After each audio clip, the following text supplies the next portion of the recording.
राधे राधे, नमस्कार। चलिए।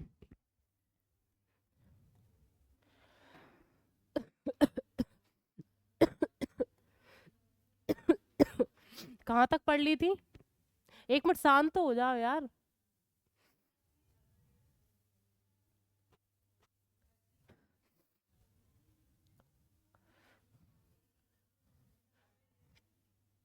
ये भी पढ़ ली। यहाँ तक हो गई थी शायद छात्रवृत्ति, है ना? हम्म।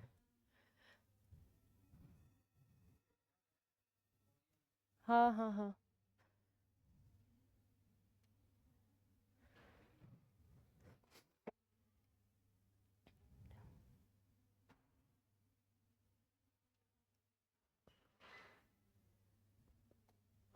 चलो, आज की पहली कौन सी योजना है? योजना का नाम क्या है? देखिए, कौन सी योजना, एक मिनट शांत हो जाओ बिल्कुल।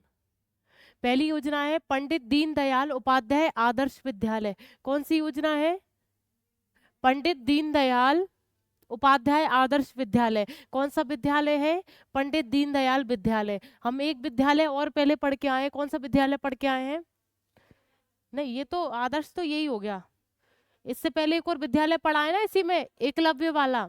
एकलव्य वाला पढ़ा है ना? तो ये हमारा दूसरा विद्यालय है, उसका नाम था एकलव्य, और इसका क्या नाम है? पंडित दीनदयाल उपाध्याय। क्या नाम है? पंडित दीनदयाल उपाध्याय। इसकी शुरुआत कब हुई थी? इसकी शुरुआत हुई थी 2018-19 में। कब हुई थी? 18 और 19 में जो है इसकी शुरुआत हुई थी। और वो कब हुआ था? 1997 से 98 में। ठीक है, वो 90s में था और ये 20s में आ गया, तो 98 जैसी 8, यहाँ से 8 ले लो और यहाँ का 9 ले लो, वहाँ का खत्म करो, यहाँ से शुरू कर दो।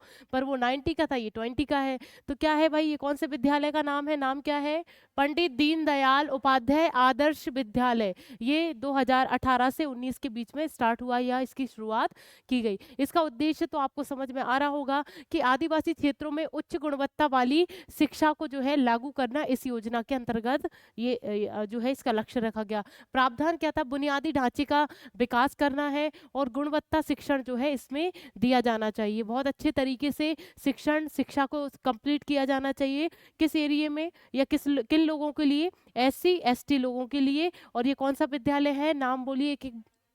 पंडित दीनदयाल उपाध्याय आदर्श विद्यालय, 2018-19 में। अब अगला क्या है? राष्ट्रीय जनजातीय महोत्सव। इसको हम शॉर्ट में क्या बोलेंगे? आदि महोत्सव। क्या बोलेंगे शॉर्ट में? अधिकतर ये ऐसे नहीं, ये वाले क्वेश्चन बनते हैं, तो इसका नाम क्या है? आदि महोत्सव। इसको फुल नेम हम देंगे राष्ट्रीय जनजातीय महोत्सव। इसकी शुरुआत कब हुई थी? 2017। कब हुई थी?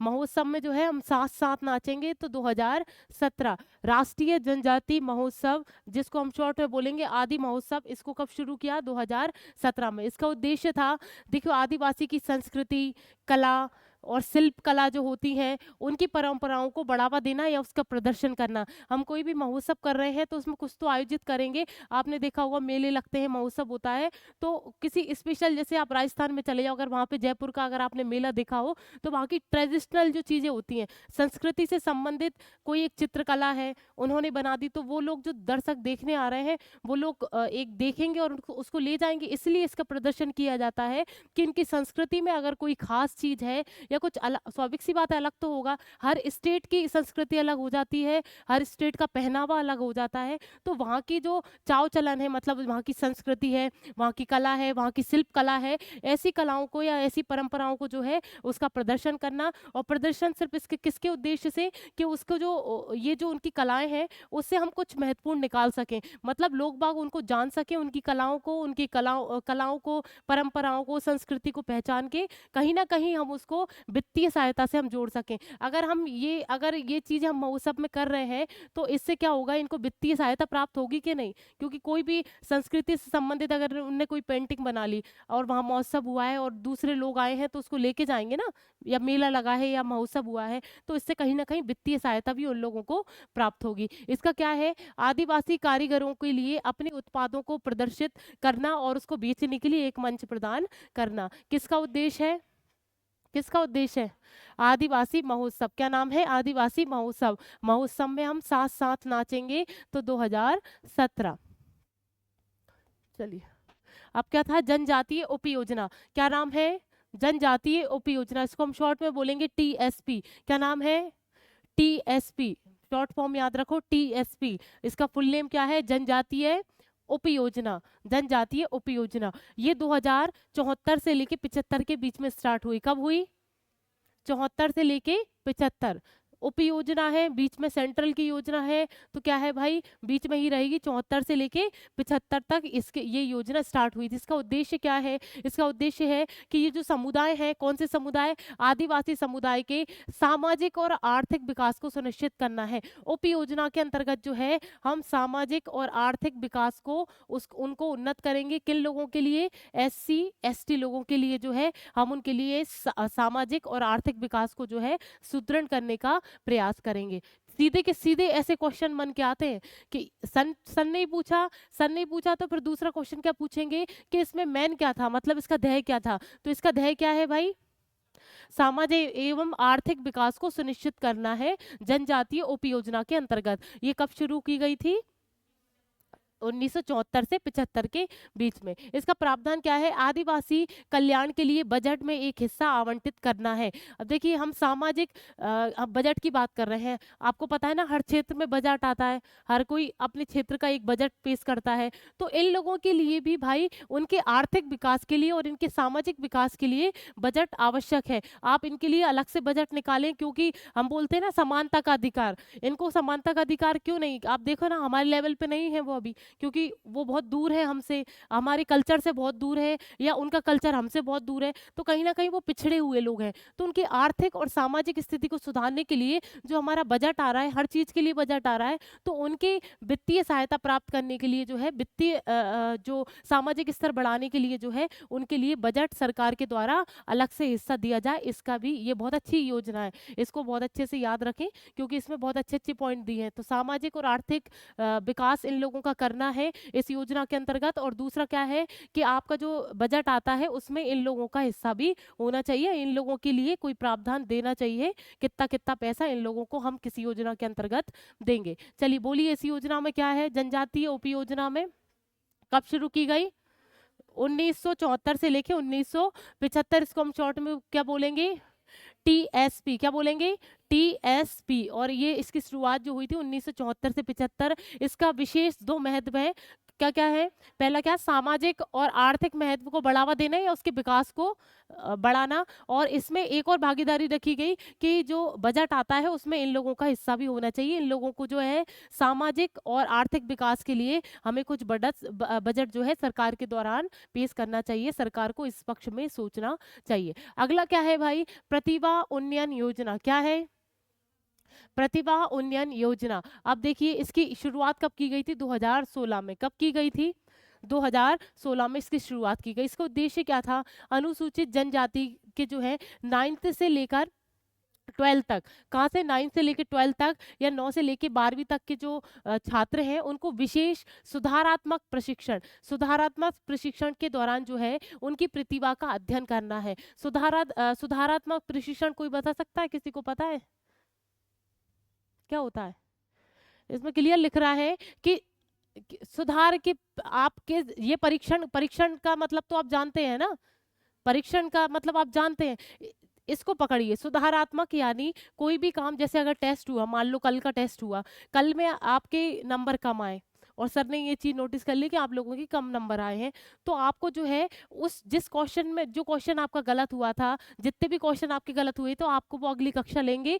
कौन सा प्रशिक्षण देंगे वो आपको? सुधारात्मक। कि आप में सुधार हो सके, जो क्वेश्चन गलत हुए हैं वो क्यों गलत हुए हैं, कैसे गलत हुए हैं, ये हुआ सुधारात्मक प्रशिक्षण। तो जब उनका पेपर होगा या जो भी टीचर लोग जो है जैसा भी प्रशिक्षण लेंगे, पर उसका नाम क्या होगा? सुधारात्मक। उनको जो है अपने कौशल में और सुधार की जरूरत है, तो ऐसे सुधार को हम जो बोलेंगे सुधारात्मक प्रशिक्षण इस योजना के अंतर्गत दिया जाता है। इससे कनेक्ट कर सकते हैं ना, प्रतिभा हम कैसे डेवलप करेंगे? प्रतिभा हम तभी तो डेवलप करेंगे जब बार बार सुधार होगा हमारे अंदर। एकदम से तो हम प्रतिभा डेवलप कर नहीं सकते, ठीक है, कौशल डेवलप नहीं कर सकते। चलिए, तो इसमें क्या है? प्रावधान में विफल रहे छात्रों को अलग से कक्षा में लाकर शिक्षा दी जाएगी। ऐसा जो है सुधारात्मक, सीधी बात है। हम सिर्फ और सिर्फ इसमें इतना सा याद रखें, ये 2016 में आई थी। क्या नाम है? प्रतिभा उन्नयन योजना। इसके अंतर्गत जो है सुधारात्मक प्रशिक्षण दिया जाता है 9 से लेकर 12 तक के बच्चों को बस। अगला अगला क्या है, भारतीय जनजातीय सहकारी विपणन विकास महासंघ, इसको हम क्या बोलेंगे, ट्राइफेड। क्या है, इसको बोलिए बार बार, क्या है इसका नाम, ट्राइफेड। इसको फुल फॉर्म क्या है इसका, भारतीय जनजातीय सहकारी विपणन विकास महामंच। अब देखिए, जनजातीय सहकारी विपणन जो है उसको विकास करना है, विपणन का अर्थ समझना है हमें यहाँ। विपणन का अर्थ क्या होता है कि आपका जो कोई वस्तु है, सही वस्तु या सही उत्पाद जो आपके पास है, वो सही तरीके से दूसरे लोगों को मिल पाए, उसकी सही कीमत लग पाए, सही लेने वाले हों, ये पूरी व्यवस्था को हम क्या बोलेंगे, लेन देन की व्यवस्था, या उसको सही प्रकार तरीके से दूसरे तक पहुंच जाए, और जो कीमत जिसने बनाई है उसको सही कीमत मिल जाए। तो हम ऐसी पूरी व्यवस्था को हम क्या बोलेंगे, विपणन व्यवस्था। तो हम ये समझ गए कि आदिवासियों के द्वारा जो भी चीज बनाई जाती है, वनों से उपज जो निकलती है उसके दौरान कोई भी चीज बनाई जाती है, तो उसको एक बाजार मिल सके, उन लोगों को बेचने के लिए एक बाजार मिल सके, और उस बाजार में उस चीज की सही कीमत मिल सके या सही मूल्य उसको उनको प्राप्त हो सके। हम सिर्फ और सिर्फ इस पे ही इसका ध्यान केंद्रित कर रहे हैं। तो इसका नाम क्या है, सहकारी विपणन विकास।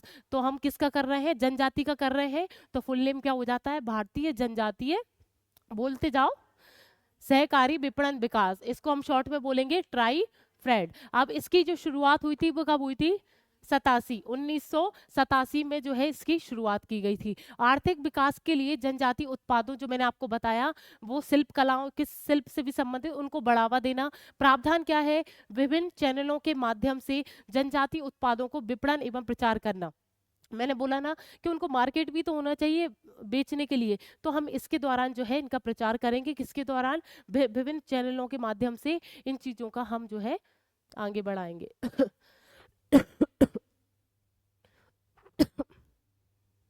चलिए, अगली क्या है, देवारण्य योजना। क्या नाम है, देवारण्य योजना। ये कब शुरू की गई, ये शुरू गई 2022 में। कब शुरू की गई, 2022। देवारण्य, देखिए देव, इसको अलग करिए, देव और आरण्य। आरण्य का मतलब क्या होता है, वन, वन या जंगल। तो हम इसमें क्या बोल रहे हैं, हम जंगल की बात कर रहे हैं, किसकी बात कर रहे हैं, वन की बात कर रहे हैं। हम उसको नाम दे चुके हैं वन को, देव मान लो। तो देवारण्य योजना ये 2022 में आई थी। अब इसका उद्देश्य क्या है, मध्य प्रदेश में आयुष को बढ़ावा देना। आयुष का मतलब क्या, इसको देख के कुछ समझ पा रहे हैं क्या, औषधि। औषधि जो विज्ञान है, प्राकृतिक विज्ञान है, औषधि विज्ञान है, उसको बढ़ावा देना जो है, इसके इसके माध्यम से हम जो है इस योजना के माध्यम से बढ़ावा दे रहे हैं। पर हम औषधि विज्ञान को क्यों दे रहे हैं, क्योंकि आप तो ये देख रहे हैं ना कि आदिवासी लोग जो हैं या जनजातीय लोग जो हैं वो कहाँ पर रहते हैं, वनों में रहते हैं,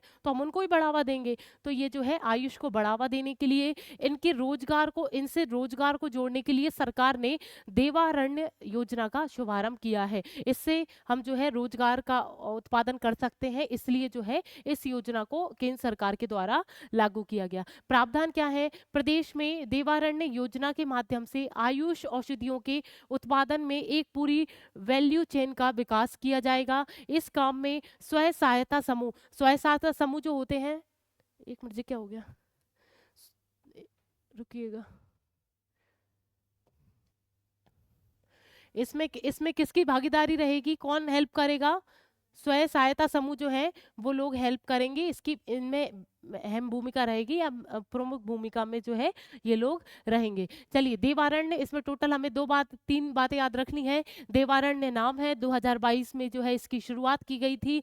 इसमें आयुष विज्ञान को या आयुष पहल को जो है, मतलब वनों से हम औषधि निकाल सकते हैं, वनों से हम उत्पाद निकाल सकते हैं, वो भी उत्पाद किस रूप में, औषधि के रूप में उत्पाद निकाल सकते हैं, इसको महत्व देना और इससे जो है उन लोगों के लिए रोजगार उपलब्ध कराना इस योजना का एकमात्र ध्येय है। 2022 में जो है स्टार्ट की गई थी।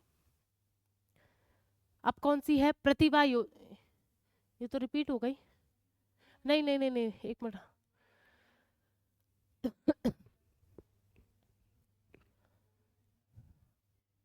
हाँ हाँ हाँ, ठीक है ठीक है। चलिए, क्या है प्रतिभा योजना, क्या है प्रतिभा योजना, 2017 कब हुई, 2017 में ये स्टार्ट हुई प्रतिभा योजना। इसका उद्देश्य क्या है? प्रतिभा वो भी छात्रों के लिए ही थी, याद है ना, वो भी छात्रों के लिए थी। तो ये छात्रों को उच्च शिक्षा हेतु आर्थिक सहायता प्रदान करना इसका एकमात्र उद्देश्य है। उसका क्या ये उद्देश्य था? इसमें जो है बच्चों को उच्च शिक्षा के लिए आर्थिक सहायता यानी वित्त सहायता प्रदान करना था, और ये 2017 में लागू हुई प्रतिभा योजना। और उस योजना में हम क्या कर रहे थे? उस योजना में जो है 9 से लेके 12 तक क्या कर रहे थे? हाँ, सुधारात्मक परीक्षण जो है उसमें संपन्न किया जा रहा था, और इसमें जो है वित्त से सहायता प्रदान की जा रही थी। इसको याद करने की आवश्यकता नहीं है। तो प्रतिभा योजना में क्या हो रहा है बताओ? 2017 में लागू हुई, और क्या हुआ? आर्थिक सहायता प्राप्त करवा रहे हैं। चलो, लास्ट है ये योजना, क्या है? भगवान बिरसा मुंडा स्वरोजगार योजना। क्या नाम है? स्वरोजगार योजना। इसका नाम अच्छे से याद रखें, और ये अच्छी योजना भी है। तो ये 2022 में ही स्टार्ट हुई। कब हुई? 2022 में स्टार्ट हुई। देव अभ्यारण कब हुई थी? 2022। तो इसको और इसको साथ में जो है हम याद कर लेंगे। ठीक है, ये है बिरसा मुंडा जी। चलिए, ये अनुसूचित जनजाति वर्ग के युवाओं को स्वरोजगार और एवं अधिक अवसर प्रदान करना है। जो सॉरी, अनुसूचित जनजाति के जो युवाएं हैं, नए जवान युवक हैं, उन लोगों को जो है वो स्वरोजगार से मतलब अपना खुद का रोजगार उत्पन्न कर सकें या खोल सकें, इस पर जो है जोर दिया है। स्वरोजगार, इसको रट लो इसके साथ। भगवान बिरसा मुंडा स्वरोजगार योजना जो है, ये किसको पहल देती है, ये किसको बढ़ावा देती है? उसमें ही लिख रहा है स्वरोजगार, मतलब खुद अपने से कोई रोजगार बना सके, दूसरे को जो है उस रोजगार में लगा सके। खुद का अपना रोजगार जो है स्थापित करना, वो भी किसकी हेल्प करना है इसमें रोजगार स्थापित करने के लिए? अनुसूचित जनजाति जो वर्ग है उन लोगों के युवाओं को ये जो है स्वरोजगार को अवसर देना है। इसका प्रावधान क्या है? भगवान बिरसा मुंडा स्वरोजगार योजना में विनिर्माण गतिविधियों के लिए जो है 1 लाख रुपए, 1 लाख से 50 लाख तक, तथा सेवा एवं व्यवसाय गतिविधियों के लिए 1 लाख से 25 लाख तक की परियोजना को स्वीकृत किया गया है। इसमें जो है ये राशि दी जा रही है। अगर आप जो है कितने 1 लाख से 50 लाख तक जो है ये आपको राशि मिलेगी इसमें। और व्यवसाय में एक और है, इसमें है अगर गतिविधि में आप इंटरफेयर करते हैं तो 1 लाख से 25 लाख तक जो है ये राशि आपको सरकार प्रदान करेगी। कौन सी योजना में? राशि देख लीजिए, इसमें 1 लाख से 50 लाख और 1 लाख से 25 लाख तक जो है, इसमें अलग अलग कैटेगरी होंगी। जो भी लोग पात्र होंगे इसमें अलग अलग राशि प्राप्त होगी। जिसमें भी आप पात्र होंगे वो राशि मिलेगी। पर राशि ऐसे क्वेश्चन में मैंने तो नहीं देखा पूछी जा रही हो। पर तो आप तो मेन तो ये याद रखिएगा कि ये स्वरोजगार को जो है बल देती है, वो भी युवाओं को, जो नव युवक हैं उनको स्वरोजगार के लिए प्रेरित करती है। 2022 में स्टार्ट की गई। कब की गई? 2022 में स्टार्ट की गई। किताब देना।